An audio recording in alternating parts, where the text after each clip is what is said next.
안녕하세요. 자, 9장 마지막 강의를 시작을 해보도록 하겠습니다. 자, 이번에 우리가 공부할 거는 재기함수죠. 제가 지난 시간에 간단하게 컨셉만 여러분들에게 제시를 해드렸는데, 사실 재기함수를 공부하는 거는 쉬운 건 아닙니다. 특히 여러분들이 초보인 경우에는 조금 고생을 하기 마련이거든요. 저도 예전에 과거 제 경험을 갖다가 비롯해 보면 주변에 있는 친구들이나 혹은 제가 강의를 통해서 만났던 친구들을 좀 소개를 드리면요, 재기함수를 갖다 이해하는 데 있어서 되게 보면은 나름대로 참 노력을 많이 합니다. 아, 이렇게 되는 거구나. 스스로 논리를 갖다가 정립을 갖다가 시키기 위한 노력을 참 많이 하거든요. 자, 그런데 아무래도 나 자신을 갖다가 다시 호출한다라는 이 개념이 그렇게 만만하게 들어오지는 않아요. 제가 한 가지 여러분들에게 조언을 해드리면은요, 실제로 여러분들이 실행을 할 때 실행되는 프로그램을 갖다가 뭐라고 얘기를 하냐면 프로세스라고 얘기를 합니다. 프로그램을 잘 이해하기 위해서는 이 프로세스를 잘 이해를 하시면은 여러분들이 프로그램이 익스큐션 되는 것들, 프로그램이 실행되는 그 과정들을 갖다가 완전히 머릿속에 넣고서 여러분들이 이해를 하실 수가 있어요.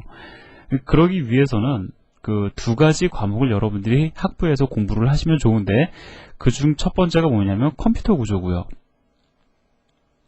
자, 그 다음에 두 번째 과목이 운영체제입니다. OS라고 얘기를 하죠.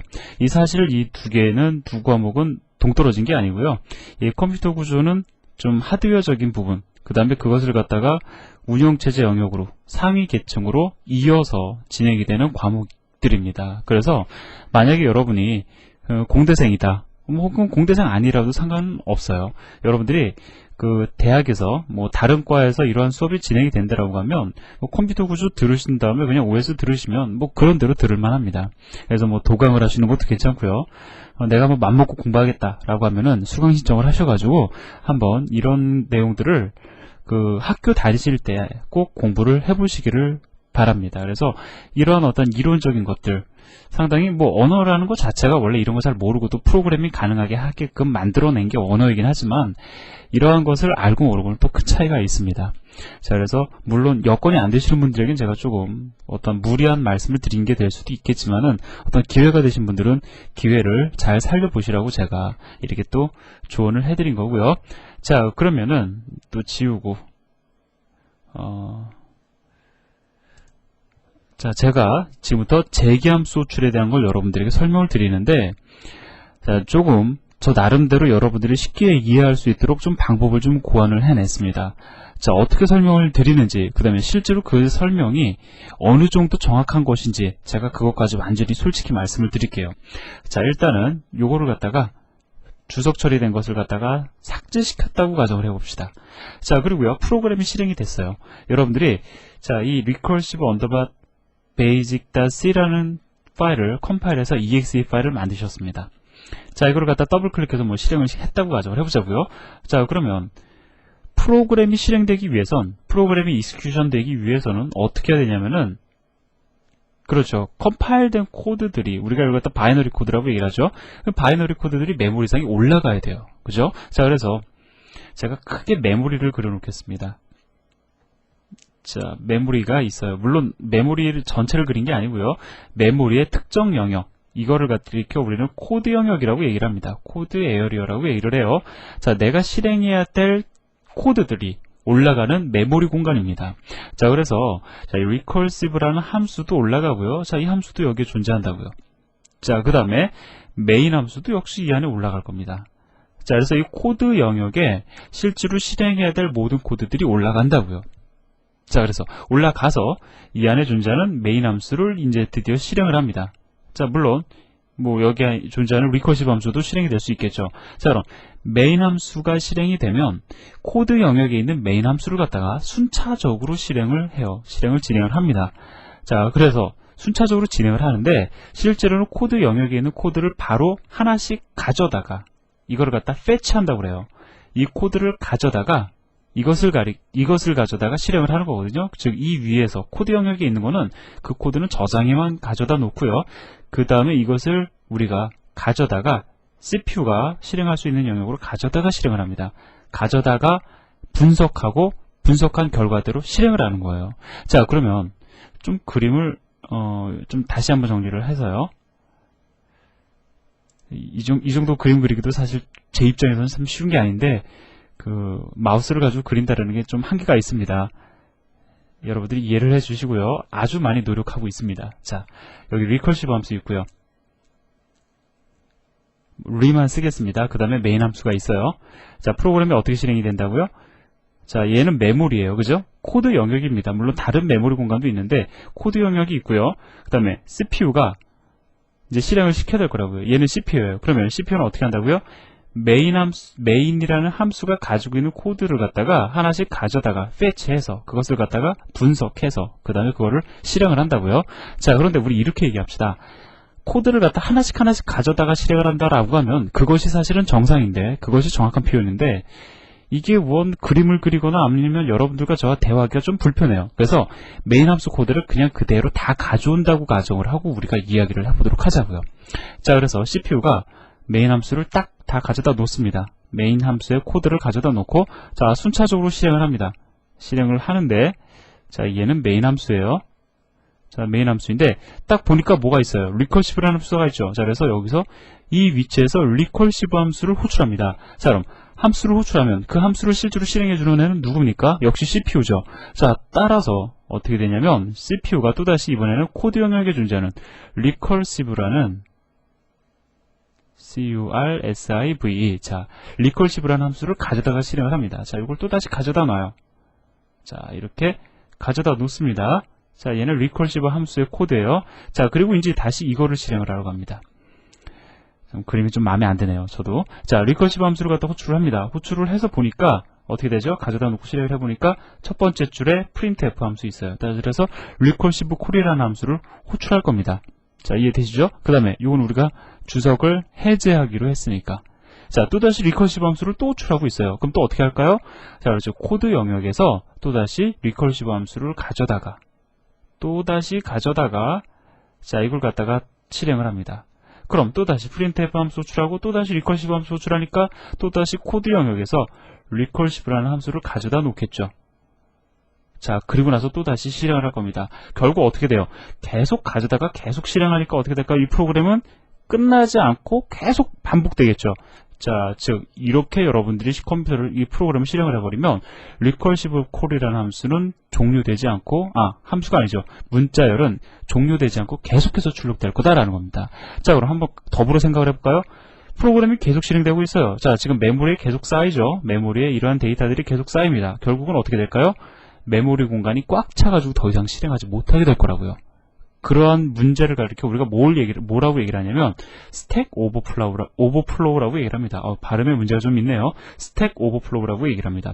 왜 스택 오버플로우라고 얘기를 하는지는 이 함수가 호출될 때마다 필요로 하는 메모리 공간을 스택이라고 하는데 그것에 대한 얘기도 역시 뒤로 미루자고요. 자, 그래서 아무튼 그냥 기억만 하시기 바랍니다.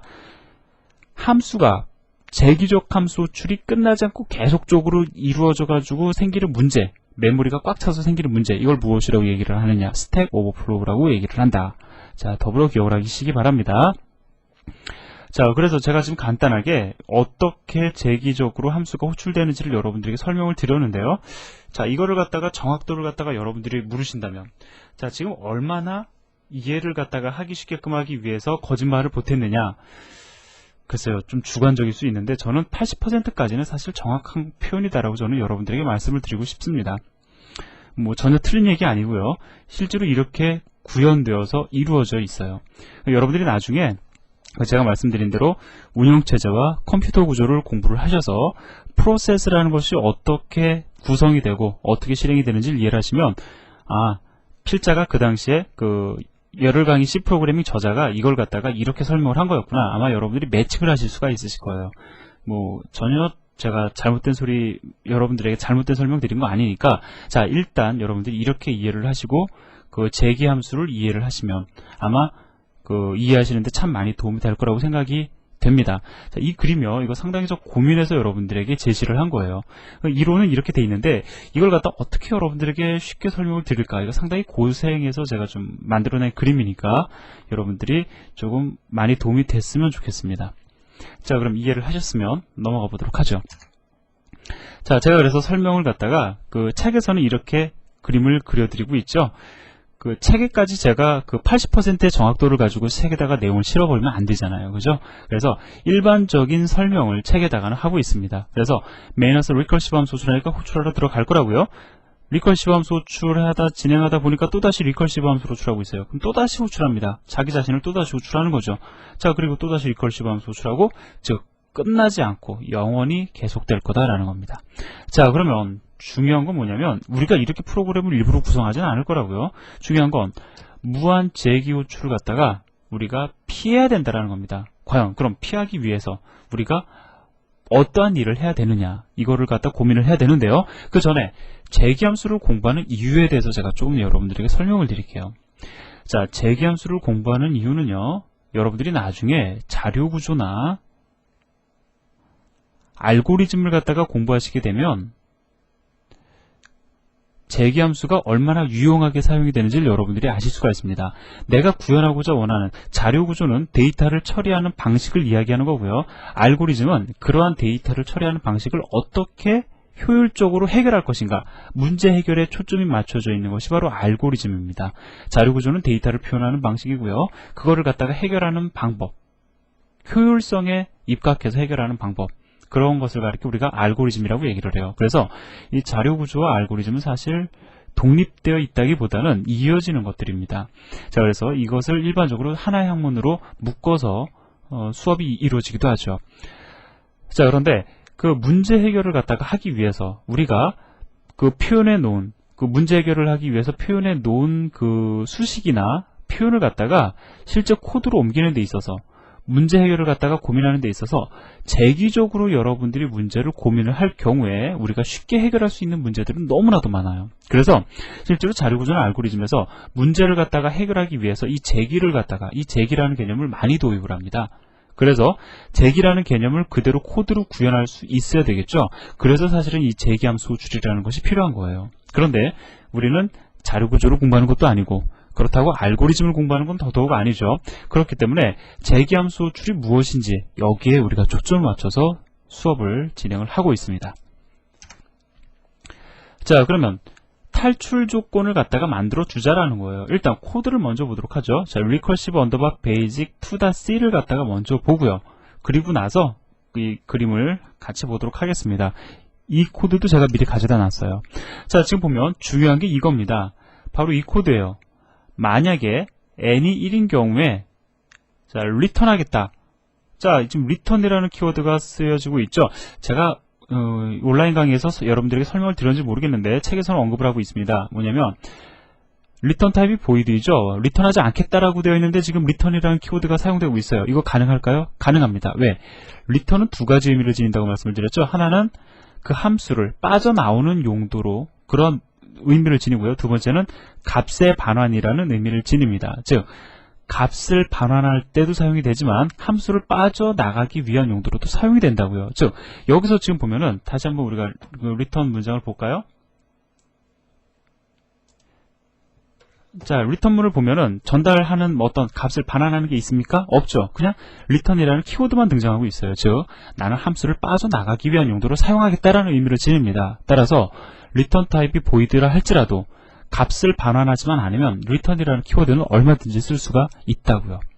자, 그래서 이 if문을 가리켜 우리가 지금 여기서는 이 if문은 무엇을 하고 있는 거냐면 재기함수 호출이 어느 순간에 그 빠져나갈 수 있도록 어떤 그 빠져나가기 위한 조건을 지금 제시하고 있는 겁니다. 뭐 말이 많이 필요한 게 아니고요. 한번 우리가 실행을 해보자고요. 메인 함수가 호출이 됐습니다. recursive 함수 호출하면서 2를 전달하고 있어요.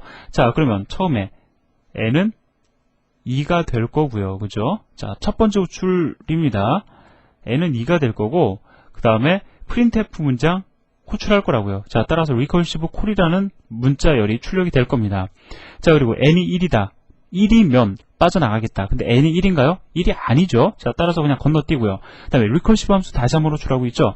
현재 n은 2니까 어떻게 될까요? 여기서는 recursive 함수 호출하면서 2-1은 1이 되겠죠. 자, 이렇게 호출이 이루어질 겁니다. 자, 얘는 이렇게 호출을 하고요. 또다시 recursive 함수가 호출이 되면서 1을 인자로 전달을 할 거라고요. 자, 그럼 recursive 함수 다시 호출해야 되겠죠? 자, 호출하면서 1이 전달됐으니까 두 번째 호출될 때는 n이 얼마입니까? n은 그 순간에 지역 변수이자 매개 변수인 n은 1이 되겠죠. 자, 그러면 recursive couple이라는 메시지 출력하고요. 그 다음에 n이 1이기 때문에 이번에 어떻게 됩니까? 그냥 리턴하겠죠. 리턴해버립니다. 리턴하면 어떻게 돼요? 빠져나가죠. 빠져나가니까 어디로 빠져나갑니까? 이 함수를 호출한 영역으로 빠져나가니까 얘는 이쪽으로 넘어갈 거라고요. 그죠? 리턴문에 의해서 여기로 빠져나갈 겁니다. 자, 여기로 빠져나왔어요. 그럼 어떻게 됩니까? 이 문장을 실행을 다 한 거죠. 그럼 더 이상 실행할 거 있어요? 없잖아요. 자, 보세요. 이 밑에 있습니까? 없죠. 더 이상 실행할 거 없으니까 또다시 이 함수를 호출한 영역으로 빠져나가야 되겠죠. 자, 따라서 여기로 넘어갈 겁니다. 자, 그리고 나서 리턴 0 하면서 프로그램은 종료가 되겠죠. 자, 요거를 갖다가 여러분들이 직접 한번 그림으로 그려가면서 한번 여러분들이 다시 한번 이해를 하시기 바랍니다. 자, 여기서 다시 한번 볼까요? 메인 함수에서 recursive 함수 호출하면서 a를 2로서 초기화해서 전달하고 있어요. 따라서 현재 n은 얼마입니까? n은 2라고요. 그죠? 자, 따라서 printf 문장 호출할 거고, 그 다음에 n은 1이 아니기 때문에, 자, 두 번째 recursive라는 함수를 호출할 겁니다. 현재 n은 2니까 얘는 1이 되어서 1이 전달될 거라고요. 따라서 n은 1이 된다라는 거죠. 자, 1이 돼서 printf 함수 호출하고 n이 1, true죠. 자, 따라서 return합니다. 얘 실행 안 할 거라고요. return하면 어떻게 됩니까? 이 함수를 빠져나가면 이 함수를 호출한 영역으로 넘어가잖아요. 자, 따라서 여기로 넘어갈 겁니다. 자, 그럼 여기로 넘어갔다. 이 함수가 반환되었다라는 얘기는 뭡니까? 이 함수의 호출이 끝났다라는 거죠. 그럼 그 다음 줄 실행할 거 있습니까? 없으니까 또다시 이 함수를 호출한 영역으로 넘어가게 된다라는 겁니다. 자, 그래서 여러분들이 기억하실 거는 우리가 재개함수를 구현할 때 중요한 것은 탈출 조건을 갖다가 항상 적절히 달아줄 수 있느냐, 달아져 있느냐, 이것을 확인하는 것이 사실은 상당히 중요한 겁니다.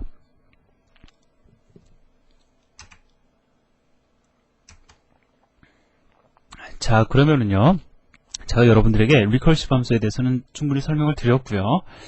그러면은 이제 재개함수를 갖다 디자인하는 사례를 갖다 여러분들하고 저하고 한번 나눠보도록 하죠. 자, 팩토리얼 아시죠? n 팩토리얼은 예를 들어서 5 팩토리얼이다 라고 하면 어떻게 됩니까? 5 곱하기 4 곱하기 3 곱하기 2 곱하기 1의 결과가 5 팩토리얼이죠. 자, 그럼 0 팩토리얼은 어떻게 됩니까? 0 팩토리얼은 0 곱하기 0이 아니고요. 자, 0 팩토리얼은 무조건 1입니다. 자, 이것은 약속되어 있는 거죠. 자, 그래서 우리가 이거를 갖다 중학교 수학 때 아마 공부를 한 걸로 알고 있는데, 자, 이렇게 정의를 내립니다. 자, 그럼 n 팩토리얼은 우리가 이렇게 쓸 수 있을 거라고요. n 팩토리얼은 n 곱하기 n-1부터 1까지. 이게 바로 팩토리얼이잖아요. 1부터 n의 곱은 n 팩토리얼이죠. 자, 그러면 n 곱은 그대로 가져오고요. 그 다음에 이거는 다시 우리가 어떻게 쓸 수 있습니까? n-1 팩토리얼이라고 쓸 수가 있겠죠. 지극히 수학적인 얘기인데 이거 어렵지 않으니까 여러분들 따라오실 수 있으실 거라고요. 그래서 이렇게 표현이 가능합니다. 자, 그러면 실제로 이 팩토리얼 계산을 갖다가 할 수 있는 알고리즘을 구현을 한다. 우리는 이걸 갖다 재기적으로 이렇게 정의를 내렸어요. 그럼 이걸 갖다 최종적으로 우리가 설명을 할 때 어떻게 설명할 수 있습니까? 만약에 n이 0인 경우, 0인 경우는 독립적인 거죠. 1이고 n이 1 이상인 경우에는 n 곱하기 이거는 n-1 팩토리얼이죠. 자, 이 n-1 팩토리얼은 우리가 어떻게 쓸 수 있냐면은 f의 n-1이라고 쓸 수 있습니다. 어떠한 경우에 f의 n이 n 팩토리얼이라고 가정하는 경우에 우리가 n-1 팩토리얼은 f의 n-1이라고 쓸 수 있을 거다라는 거죠. 자, 따라서 f의 n, 이거 뭡니까? n 팩토리얼을 의미하는 거죠. n 팩토리얼은 1 이상인 경우엔 이렇게 되고요. n이 0인 경우에는 이렇게 된다라고 우리가 결론 내릴 수가 있습니다. 아, 이거 너무 지극히 수학적인 거라 여러분들이 조금 신경 써서 보시면 제가 설명드리는 내용보다 쉽게 여러분들이 따라오실 수 있을 거라고 저는 믿겠습니다. 자, 그럼 다음으로 넘어가서요. 자, 그러면은 이거를 갖다가 실제로 알고리즘으로 우리가 구현을 하면 말로 풀어서 쓰면은요. 지금 이 식으로 수식화되어 있는 걸 말로 풀었으면 이렇게 된다고요. f의 n은 만약에 n이 0이면 1이죠. 하지만 n이 0이 아니면 n 곱하기 f의 n-1이다. 이거 뭐 한 겁니까? 지금 제가 앞에서 내린 이 식을 갖다가 글로써 옮겨 놓은 거예요. 자, 그럼 이거를 갖다가 실제로 수식으로 표현을 하면 이렇게 됩니다. 이거는 우리가 또다시 수식으로 표현하는 게 아니라 코드로 옮겨놓은 겁니다. 단순히 옮겨놓은 거예요. 자, 따라서 어떻게 되어 있습니까? 자, n 팩토리얼, 얘는 n 팩토리얼을 계산을 합니다.